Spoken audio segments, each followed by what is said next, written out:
साथियों, मैं मानता हूं कि 2024 के लोकसभा के चुनाव के जो नतीजे हैं, हर पैरामीटर से देखेंगे,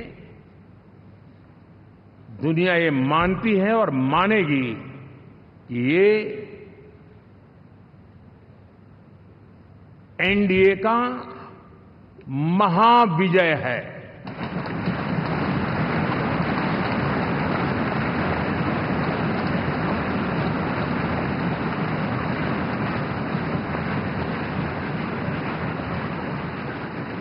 और आपने देखा 2 दिन कैसा चला, जैसे हम तो हार चुके हैं, गए।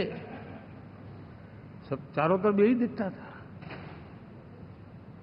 क्योंकि उनको अपने कार्यकर्ताओं का मोरल हाई करने के लिए ऐसे काल्पनिक परेड ये करने पड़ रहे हैं। और साथियों, गठबंधन के इतिहास में अगर आंकड़ों के हिसाब से देखें तो ये सबसे मजबूत गठबंधन की सरकार है।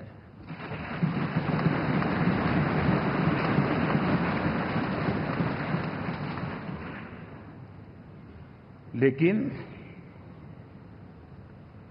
कोशिश ये की गई कि इस विजय को स्वीकार न करना,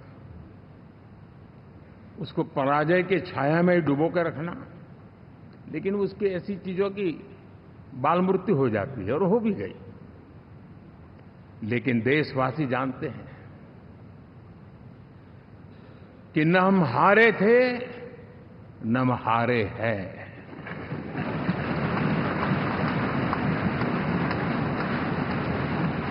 लेकिन 4 तारीख के बाद हमारा जो व्यवहार रहा है, वो हमारी वो पहचान बताता है कि हम विजय को पचाना जानते हैं।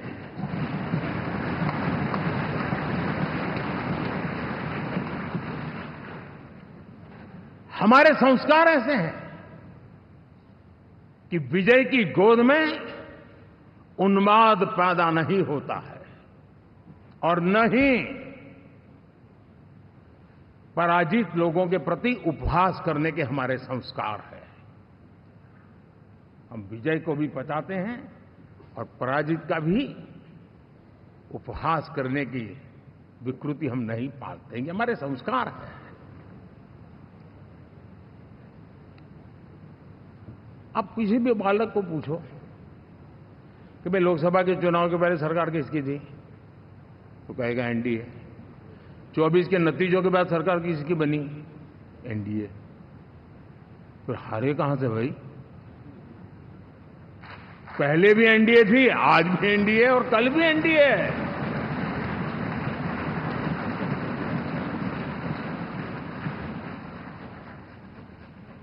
आप सोचिए,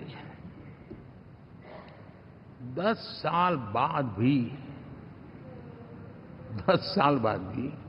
कांग्रेस 100 के आंकड़े को नहीं छू पाई।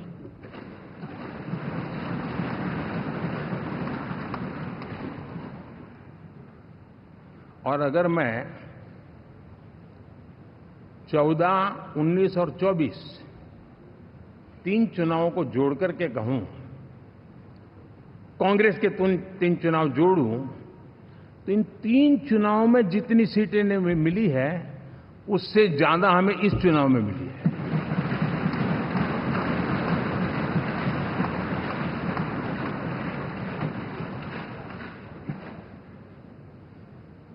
और मैं साफ देख रहा हूं साथियों, एनडीए वालों को अंदाज नहीं है।